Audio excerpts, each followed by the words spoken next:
Yeah, that David Icke, one of his main things he always talks about is he feels the solution to the whole problem is like love, and having loving feelings towards everything, and how love will dissolve all the sort of like the distortion in the universes, but in creation. But as you say, it's like love is only like emotional and physical, and so it's not really going to work and keep everyone trapped in the lower life levels. Yeah. Well, this is where, Sandy and Bob, which they were in the corporation, which I was there 31 years too, since Paul's day. Yeah, love is fine. It's fine. But when you take and most people relate to love as the feelings and sensation. Well, that's your astral body, which is all fine. But all of a sudden, now you attach it to trying to fix the situation. It's like, well, let's love the chemtrail pilots. Let's love the cabal. Let's love the, who's destroying the earth and the laser pilots and all. Let's just love them. Well, again, it has no effect on them, but it does open you up because you've attached that idea to, let's say, just a negative source. I don't usually use that idea, but to a negative source. So what would the end result be? You think? The end result would be you'd be tap-lined. So when David Icke is up there talking about the reptilians, and I haven't really heard all this stuff, but if he's into the love idea and that, what he's doing is he's setting people up just like Joni does in the corporation, where everybody pays all that money to go there, they all hug each other, and just like Sandy saw, all of a sudden everybody's got a reptilian on them. I've seen that many times before and heard that. And so what he's doing the same thing. This is the big love thing. And it comes from the religious and the God idea. And again, all religion is sacrificial. It started with the reptilians. So they've attached this emotional idea to it. So now you see what's going on in the world. And as people attach themselves thinking that that will protect them and fix them, well, realistically, they just become, each person that decides this becomes emotionally attached to their own feelings and sensations, and again, it's feelings and sensations are fine, but when you become attached to them and it becomes a distortion, thinking that this is the cure for all of a sudden you realize at some point, gee, it's not. It's kind of like in those movies where you see, the cross works for a while to get rid of the devil, but after a while, the devil plays along. As an example, I've seen old movies like this. Then after a while, the person at that extreme moment when everything's going to end uses the cross. Then the devil just laughs and he just says, well, that's never been any good. That's a joke. You see that. But in the meantime, he played up to the individual to get them to a certain point where he had absolute control. And this is what the reptilians do. They let people create things in the world and get to a certain point, then they take it over. Is what they do. They cheer you on, they fund you, even they do all these things like the humanitarian programs, and then all of a sudden at some point they take it over. So again, yes, it's a lot to learn here, isn't it, and to see. And so again, it's not about emotional love being good or bad. It's how and where you attach it to that makes the difference. So it's kind of like, plugging in your toaster, where are you going to plug it into and what's the end result of that going to be? So, yeah. So you kids are doing great.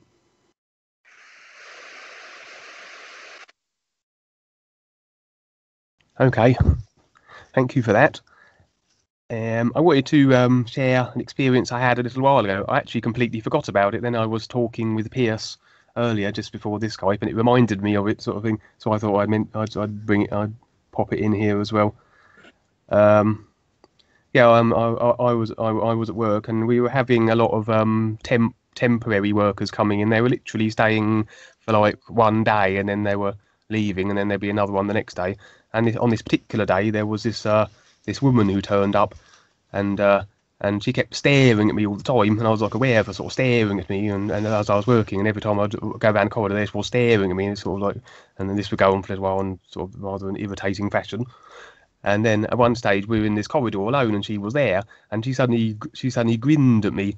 But then as she grinned, her mouth sort of like grew impossibly wide, almost like disjointed, almost like a snake's mouth, and her mouth was full of these razor sharp teeth. I thought, oh, that's a little different, I guess. And And I sort of just looked at her a bit, sort of like dumbfounded, and then she just wandered off, and I never saw her again because, as I said, she was one of these temps, and she was there and then gone the next day. And I was talking to Pierce about that, and we were sort of saying how it's almost like the controllers and the various other people are know of all the people who are becoming more aware, and they're almost like keeping tabs on them by placing some of their little minions in places where they can keep a watchful eye on what they're doing and such. Yeah, it's very real. That's an aspect of the influence which is everywhere, and so it's not that it's like the dirt on the earth. You want your house clean, but doesn't mean that the dirt's not going to be there. It's going to blow in again, and so you sweep your house out. So the influence and these individuals, the influence stays alive because people have certain attitudes. They've decided their life a particular way. So the influence in its own way stays alive. Now, the influence that's in creation can be any way at all, good, bad, or indifferent. It just depends upon what people decide. But yes, just like we have the NSA, we have everything as spyware on it, etc. With the computers, everything we do is recorded. Yes, they watch this, and especially from the astral worlds, you get it too, from other parts of creation, astral and other parts of creation. Yeah, they're watching because this is what they do. It's like you do what you do every day, but there are people that, basically they're hired by the government agencies to watch others. And this is what they do all day long because they are the most afraid. They want to make sure that they maintain absolute control. But eventually, as you become more aware, you recognize that you don't need to control anything. That's the best part. So this is where, we do our best to share that everybody's a free being of real light already, and you're not, you're not struggling little souls searching for the Savior and trying to figure out what the Bible and other things mean, and that the political system is going to help you out and whatever. There's a bigger picture, but you have to be the risk taker to stand up to this, etc. And as you do, then the protection comes in. And at the same time, you're still going to have these experiences. I know they're all around. I deal with them. But, eventually, they see you on the real side. As you become more aware, it's like you grow bigger and they grow smaller. So this is where they kind of like run from you like a little mouse. All of a sudden, you're 10 feet tall and they're like little mice because you have the awareness. That's the difference. And the real guides are there backing you. You may not see them, but they are there. And sometimes the individual just run off, but they're going to make their presence known, and they're going to do their best to display something very subtle at times and other times abrasive. So yeah, get ready, just like this world here, just like in California where they use the laser planes to destroy people. Some of them were in their house. If they would have known about what we're presenting or whatever, they might have had a better chance to see what's going on. But you got to pay attention. So you kids it's great. Go ahead. Okay, thank you. Yeah, I had a quite a strange dream not so long ago. A couple of weeks ago, I put it on my other Skype thing, I think, and it was to do with clones. And basically, to cut the dream short, really to the main part, it was that a person in it turned around to me and said that that I had been cloned, and a lot of people had, and that that sometimes we would actually be sharing dreams with our clones. So sometimes when we're having dreams, it might actually be the experiences of the clones and vice versa. And I was just wondering, and that was the dream. And I was just wondering, when it came to clones, if that was so, if your awareness was sort of split between two vehicles effectively, and say one of the clones was wanting to work on their real awareness and the other wasn't, would that somehow hold back the clone that wanted to move ahead with his awareness? Well, you can attach any question to that experience, young man. And so again, it's kind of like having two cars, isn't it? Basically, you can only drive one at a time, right? And these are vehicles. So probably jokingly to the person that said that, I may have said something like, and it just depends, but it's your experience. Okay, I would have said something like, well, like a Bill Murray. It's like, is that a good thing? So just jokingly saying that because of how I am now and how I see things, because realistically, you're always the awareness. And whether you're cloned or not, or these are ideas, and in a way, cloning is real, but at the same time, they also use that as a scare tactic. And all of a sudden, people start wondering, gee, am I clone? Am I a clone? And I'm not me, and I'm a clone. Well, it really doesn't matter. All the cars that come off the assembly lines, the Mercedes and the BMWs, those are all clones, and everybody's driving those fine. These are just vehicles. So according to the experience that you had and how you see it, young man, you are the decider. You decide that you're going to agree to that or not, or whatever the experiences are from it. You see? You decide. Okay, that's cool. I thought that maybe that the fact that might be a possibility might somehow hinder what I was doing. But okay, good. No, it doesn't. It's the only thing that would hinder you is that if you accepted the idea that, okay, this means something more than my awareness and my experience about it, and then you start deciding something really strange about it, that like, oh gee, I'm a scientific experience and I'm a bastard, and I'm never going to succeed or whatever, something like this. You start to take it really strangely personal, and that's where it hinders you, because it's not so, because we're all in creation and everything's an experience. So it doesn't matter, if you're a robot or if you're human or whatever, it's really all the same thing, because the human body, it's a robot too. It's a mechanism, and it's not alive. It's a simulator. It has the simulation of life. So now that you have the awareness and the knowledge and the references to see this, it's all okay. So whatever it is, you play with it. But the best part is that as you focus on the isness and present something from that, you become more aware. Now you're learning how to become more aware and free yourself from all these things, and at the same time play in the play yard with it, you think? Yeah. Speaking of robots, I mean, we've all seen, films where they have robots that sort of like become sort of like self-aware and things like that and break their programming. And there's some series on TV where sometimes robots will. I lost my train of thought. Yeah. Sometimes robots won't even be aware that that's what they are. And I was just wondering, if that were the case, would it be possible that a robot might one day come along and stumble across the new presentation and decide to become more aware as well, or would that not work? And if it was something that was only made in creation, I suppose it would not have that link to its real self in the real universes, I guess. Well, that's where our mind comes in, and we confuse ourselves, which is understanding. It's okay, but there is a movie with Robin Williams called Bicentennial Man. I'll just use that as an idea. If you haven't seen it, I suggest you see it. But actually, on the real side, I'm dealing with the main robots of the world. And the thing is, I'll just tell you that much. But yes, there's a point where anything is possible, okay? Because this is how life is. See, while we're in creation, we have cause and effect. So, we have light and we have darkness. So we have, ideas, and we also have doubt.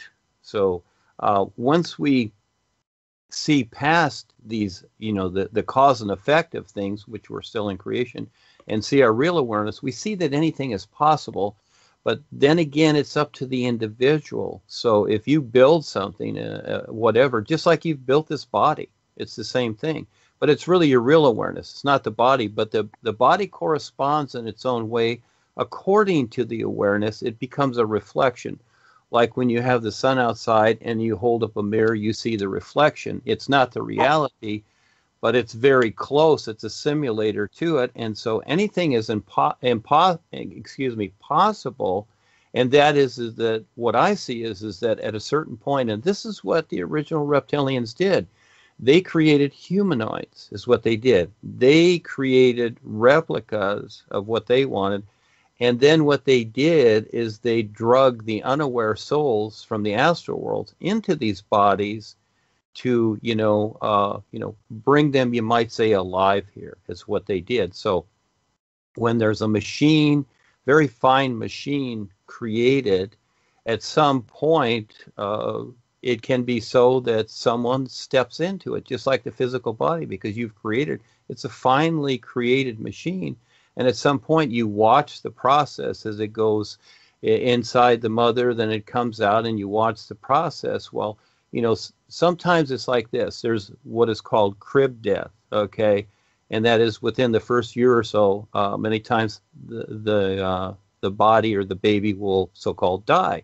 Well, what is happening on the real side is that the individual that's creating the body, the actual creation of that body, and again, he's like creating it in a laboratory, which is the woman. There's been an agreement made on the real side with the people, especially the mother, that this is to be so, and she will use her body to help create this. You will pull all the nutrients and whatever, just like we pull things from the soil to make what we do, to make glass and cement and anything else. We pull it from the soil. You're pulling it from the lady's body. Well, what is happening is that at a certain point, the individual says, well, I don't like how the body is coming out, so I'm just going to kind of get rid of it. And that's a choice a person can make. And that's from the real side is what it is. Not necessarily the astral, but the real awareness is deciding that because it doesn't like the formulation. It's kind of like this. If you take some clay and you kind of mold it in a certain way and you want to make a statue of somebody or yourself, and you configure it all, but it doesn't come out the way you want it, what do? You squash the clay and you start over again. And so this is a process that goes on here.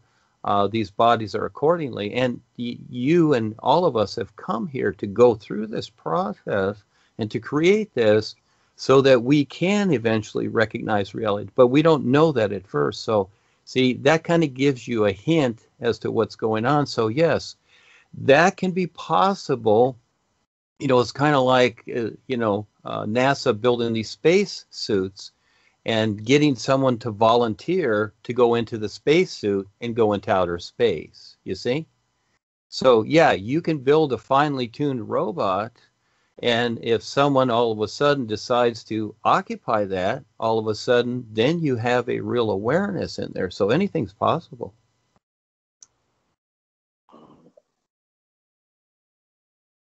Yeah, I was hearing that a lot of researchers and peoples were suggesting that this AI stuff that they're bringing out at the moment was actually going to be some sort of vehicle or housing for sort of demonic entities and stuff like that. So it could be possible that might run along the same lines, that perhaps the controllers are creating those as potential vehicles for more unaware astral beings that are still lurking around, possibly.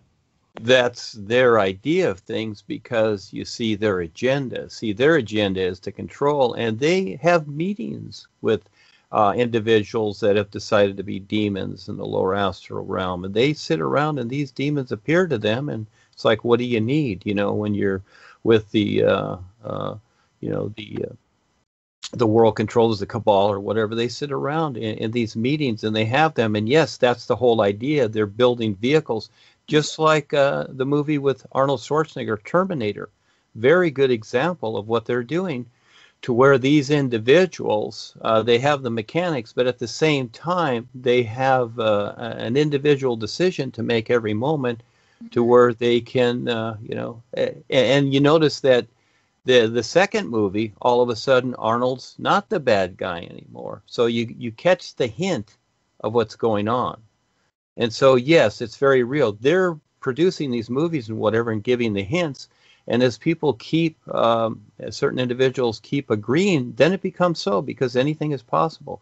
But here, because people want their personal life for the most part, they're always wondering, gee, can that be possible or whatever. And it's kind of like saying, what was there before the cell phone? If people wondered about those things, or they saw the Star Trek series in the 60s and 70s or whenever it came out, I think it was the 70s. and et cetera. And all of a sudden you had communicators. Now we have these things all over. So anything is possible. And so see, with their science and their plasma science and all the things that they're doing, yeah, they've already done it. They just leak it out to the public little by little. So it's like, surprise, it's here. But they're already doing things like this because, again, they're so afraid of, stepping up and facing themselves and becoming real because they've done it for so long. They continue on this demise until they destroy everything. And that's what's happening now. And this has been going on for eons. It's a buildup. At first it was subtle control and getting people to, bend their will. But eventually technology comes in and now it becomes abrasive. And to them, it's like a big video game. Just like what they've done out here in California with the laser planes. That's just a big video game to them. That's fun. So it becomes outrageously evil is what it does. And this is the world that, we're in, and they're in the astral, and they're here, and they see us. And but becoming more aware is the real cure for everything. Not these cute ideas being spiritual and holy and loving and all this stuff. These are cute ideas, but it's about becoming more aware with the true reality. So yeah, go ahead. Yeah, and all these like these zombie movies and zombie series we're seeing on TV, sort of like it is like it's fairly obviously they're trying to put that in everybody's consciousness as well. And I was talking to some folks the other day about that, and then all the mobile phone technology and the 5G and the combination of the two. And a lot of people were sort of surmising we could well end up with a sort of 5G induced zombie apocalypse, and I was sort of wondering if that being the case, do you think the singing the new you and the sort of the protection that affords would waylay the effects of that if that were to happen? Well, kind of be like Arnold in a way, and that is that be the hero, you might say. The new you, yeah, you look for protection, but really what you want to look for is becoming more aware. So guess what? You don't need protection. It's like the sun shining. The sun doesn't need protection because it's totally brilliant and no one will get close to it. And so as you become more aware, you become brilliant. And so that's what offsets everything. And the protection is automatic.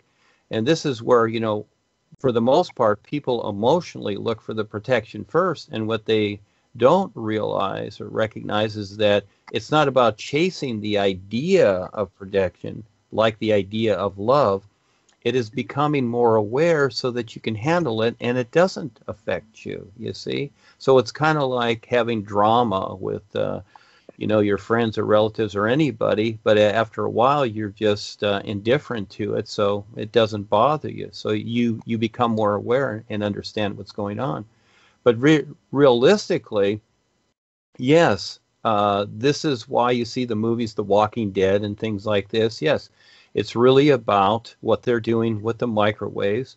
And realistically, it's in the consciousness. Most people are agreeing.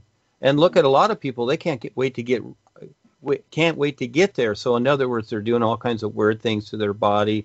They put tattoos all over their body. They hang. They just listen to raunchy rock and roll music all day and just do weird things to themselves. It's almost like they can't wait to become a zombie and just indifferent from society and whatever. And I know that we all rebel with the position of being control, of course, but that's not the way to do it. It's to become more aware. But some people are in a rush to become a zombie, but all they have to do is be a little patient. They will, because they keep agreeing unconsciously to the system that is already controlling them. That's what they don't see. But yes, it's very real. It's already here, and it's just not recognized. So as you look at what people are doing, even even people driving their cars and poisoning themselves and others, that's just totally off the scale of anything, you see. But that's become commonplace. That's become a standard. So you look at all the things that are nuts and it become a standard. People standing in Wi-Fi and being subjected to subliminals all day and all night, they're thinking that, oh, this is great. Wi-Fi is great. You see, agreement. And that's the overall consciousness of the planet. So as we're here showing people something else, but in the meantime, there's only so much time. There's a countdown. because it's these guys or these the cabal and etc. They're on high speed doing this because they are so afraid. But again, it's a game to them also. This is a thrill to them. This is their thrill, and that's what creation is to most of us. It's a thrill until we wake up to what's really going on. So yeah, it's becoming more aware of the true reality and standing real with it, having a real purpose and intent. That makes sense because everything else is happening. And yes, you can get caught up in it and again, stay lost for a lifetime. So, you know, it's the world is very fortunate that we are here right now.